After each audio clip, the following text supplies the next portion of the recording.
Closing day. Just saying those two words triggers a very specific emotional cocktail, doesn't it? Oh, it really does. It's mostly excitement because, theoretically, you are crossing the finish line. The boxes are packed, the movers are booked, the champagne is probably chilling in a cooler somewhere. Right. You're ready to hand over those keys or finally get them. It is the finish line, absolutely. But if we stick with that race analogy, it's also the moment where you are most likely to trip, face plant, and sprain an ankle right in front of the cameras. Yeah. And unluckily for us, in real estate, a sprained ankle can cost you thousands and thousands of dollars. Arrow, totally. It feels like a victory lap, but the source material we are looking at today paints a much more stressful picture. It's less of a victory lap and more of a final boss battle where the controls are inverted. That is a painfully accurate description. You're doing a deep dive into a comprehensive guide on surviving closing day. Yeah. And I use the word survive very intentionally because while most closings go smoothly, the margin for error is surprisingly small. I was reading through these notes, and the stakes are honestly terrifying. We aren't just talking about forgetting a garage remote. We're talking about clerical errors that almost cost a seller $59,000. $59,000, yeah. And we're talking about wire fraud scams that are so sophisticated, they know exactly when your closing is scheduled.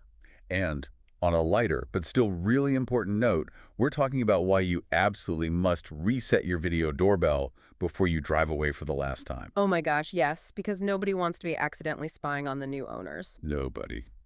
So, here is our mission for this deep dive. Whether you are selling your place or you're buying your first home, we want to equip you with the tactical knowledge you need. We want you to walk into that room, sign the papers, and leave with your money or your house completely intact. And that starts with preparation, because the chaos of moving day often makes people forget the absolute basics. The source material refers to this as the go bag. Which I love. It makes it feel like a heist movie. It does. Like you need your tactical gear, but looking at the list, the first item seems so obvious that I almost skipped over it. Government-issued photo ID. I mean, who shows up to a legal proceeding without their ID? You would be shocked. I mean, think about the mindset you are in on closing day. You have packed everything. Your whole life is in boxes. Okay, true. Maybe your wallet or your purse got tossed into a box labeled living room by accident. Maybe you just swapped bags because it's moving day and you're wearing gym clothes. I guess that's fair. The mental load is just so high you forget the basics. It happens all the time. Yeah. And here is the thing listeners need to understand. The closing agent isn't being a jerk if they refuse to let you sign without it. Right. They are legally bound. They are notarizing your signature. If you show up to the title company without valid government-issued identification and a picture of it on your phone does not count, the closing stops. It just stops. Dead in its tracks. That is a nightmare scenario. Everyone is sitting there waiting, the movers are billing you by the hour outside, and you're rummaging through taped-up boxes in the parking lot trying to find your driver's license. It happens more often than you'd think. Yeah. So ID is number one. Keep it on your body. Number two is something that honestly feels a bit archaic in 2026, but the source insists on it. A blank check. This is where I got stuck. A blank check. I feel like I haven't written a check since 2015. Everything is digital now. I know. If I'm the seller, aren't they paying me? Why do I need to bring a checkbook to receive money? It does feel backward, doesn't it? Yeah. But there is a very specific security reason for this. The title company needs to know where to send your money, the closing proceeds. Huh? Sure, you could, write down your routing and account number on a scrap of paper or read it to them. Which seems wildly prone to error. Precisely. Yeah. If you scribble a 1 that looks like a 7, your money disappears into the ether.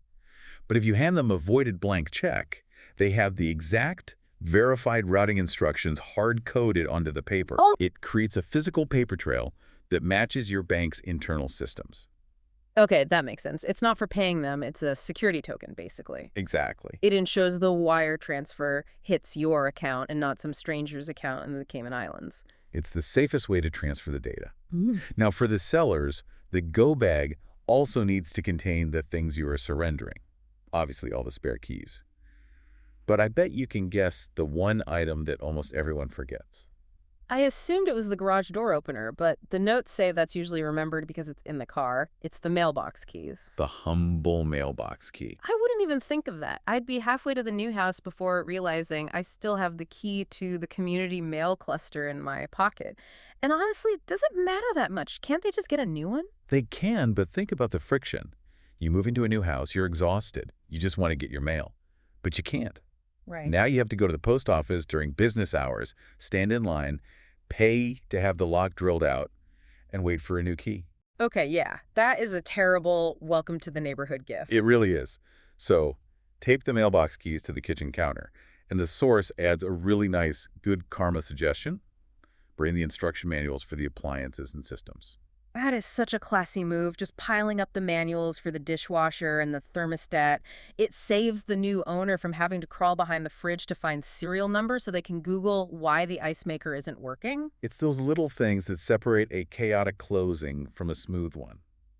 But speaking of systems and smart devices, this brings us to one of the most specific and, frankly, kind of creepy warnings in the source material. The zombie doorbell. The zombie doorbell. That's a good name for it. This part really stuck out to me because I think everyone overlooks it.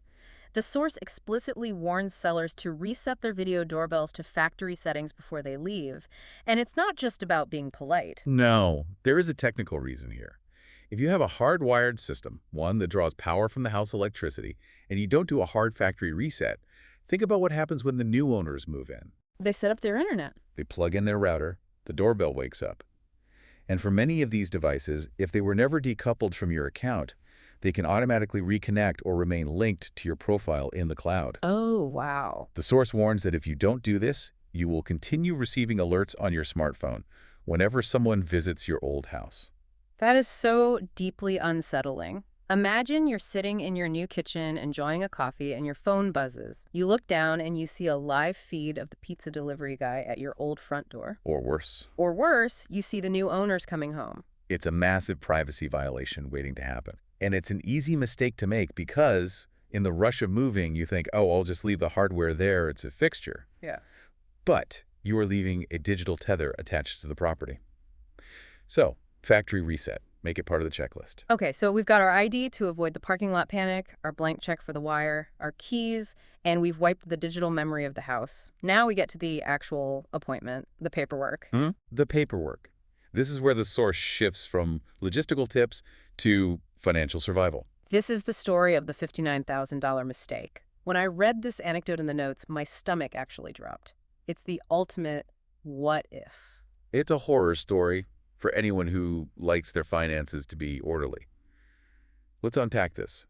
The standard procedure for many people is to show up at the closing table, get handed a stack of documents a foot high, and just start signing. Right. Sign here, initial here, sign here. Right. You trust the process. You assume the professionals, the title company, the lenders, the lawyers have done the math.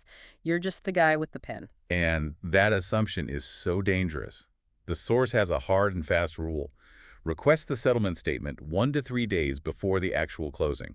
1 to 3 days. So you're reviewing it at home with a coffee, not in a conference room with a bunch of people staring at you waiting for you to sign so they can go to lunch. You need to review it without pressure. Because here is what happened to the author of our source material. They were selling a property. The buyer insisted on using their own title company. Which happens. It's not unusual. It's not. But when the seller, our source, got the settlement statement early and looked at the numbers, they noticed something weird. The bottom line showed they were going to receive $59,000 more than they were expecting. Now, I'm going to play devil's advocate here. If I see an extra 60 grand coming my way, is there a part of me that thinks, hey, bank error in my favor, maybe I just keep my mouth shut? The temptation is there. Of course it is. But think it through. It's not your money. It's an error. And eventually the banks and the lawyers will figure it out. They always do. And when they do, they will come for it, likely with legal fees attached. So what was the error? How do you just lose 60 grand on a spreadsheet? The document had completely omitted the lender information. It looked like the seller owned the house free and clear, so the mortgage payoff wasn't deducted from the proceeds. Yikes. So the title company was about to cut a check for the full sale price, ignoring the fact that the bank still needed to be paid off. That's the reality. And because the seller caught this before the closing, they sent a quick email, made a phone call, and it was fixed immediately. But imagine if they hadn't caught it. Imagine they just signed. If they hadn't caught it, the closing would have happened, the money would have been wired, the seller would have $59,000 extra in their account. Wow. Then, days or weeks later, the seller's mortgage company would be calling, asking where their payoff is. The title company would be in a panic. The seller would have to wire money back. It would be a complete mess. A $59,000 mess, and probably a legal nightmare if you had already spent any of it. Exactly. All prevented because of that one rule. Read the settlement statement early. Do not trust that the professionals haven't made a typo. Humans run these spreadsheets, and humans make mistakes. That's a huge takeaway. Verify everything. Okay, let's talk about money from the buyer's side. Specifically, if you need to bring cash to the table, well, not literal cash, but a cashier's check or a wire. The source has a very interesting philosophy here. Err on the side of overpaying the title company. Which again sounds counterintuitive. Why would I want to give them more money? I want to keep my money. It's about friction versus flow. Ugh. Imagine you calculate the closing costs down to the penny. You get a cashier's check for exactly $24,532. Okay. You get to the closing, and there's a $50 adjustment for a prorated HOA fee that was calculated yesterday because the closing date shifted by 24 hours. Suddenly you're $50 short. Can't I just pull a 50 out of my wallet? In many states, no. These funds have to be certified funds. So now the closing halts. You have to run to the bank. Maybe the bank is closed. Maybe there's traffic. You have derailed a $500,000 transaction over $50. That is agonizing. So the strategy is bring a check for $25,000 instead. Exactly. If you overpay, the closing proceeds smoothly, and the title company cuts you a check for the difference right there or sends you a refund a few days later. It is infinitely easier to get a small refund than to try and generate certified funds in the middle of a meeting. That is great advice. It's about removing the potential for things to go wrong. Speaking of time and friction, how long should we expect this whole ordeal to take? I feel like I've heard horror stories of 4-hour closings where people are ordering lunch. It depends entirely on what kind of closing it is. The source breaks this down. If you are a first-time home buyer getting a mortgage, budget at least an hour. Is that because there's more paperwork or just because you don't know what you're doing? A bit of both. The attorneys or title agents will likely explain every document in detail because they have to make sure you understand the debt you're taking on. Right. And honestly, you should let them. It's your first time. Ask questions. Oh, what if you're a pro? Or just selling? If you've done this before and you're getting a mortgage, it's more like 30 to 45 minutes. You know the drill. You're just looking for the signature lines. And the holy grail, the cash closing. If you're lucky enough to be doing a cash deal, the source says it can take as little as 20 minutes. 20 minutes. It's a very streamlined process because there is no lender paperwork. The lender stack is usually the thickest part of the folder. 20 minutes to buy a house. That is wild. That's faster than getting your teeth cleaned. It really is. Yeah. But even in a 20-minute meeting, you have to be alert. Which brings us to the red zone. Yes. The part of the deep dive where we talk about wire fraud, the source puts a huge flashing warning light on this. And frankly, this terrified me more than the $59,000 mistake. It should. Because this isn't about clerical errors. This is about active predation. Real estate transactions are public record in many ways. But specifically, scammers have figured out how to track listings on the MLS, the multiple listing service. So they aren't just guessing numbers. They are watching the market. They're watching the data. They see a house goes pending. They can estimate the closing date based on standard timelines. They can often find out who the title company is.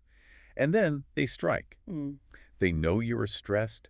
They know you are moving large sums of money, and they use that against you. The story in the source material is terrifying because it happened 3 separate times to the same person. 3 times. This isn't a fluke. It's a targeted industry problem. The scenario is almost always the same. You're days away from closing, your guard is down, and you get an urgent phone call or email. We need more money. Right. In the source's story, the caller claimed they needed to wire an additional $8,000 to the title company to complete the closing. $8,000.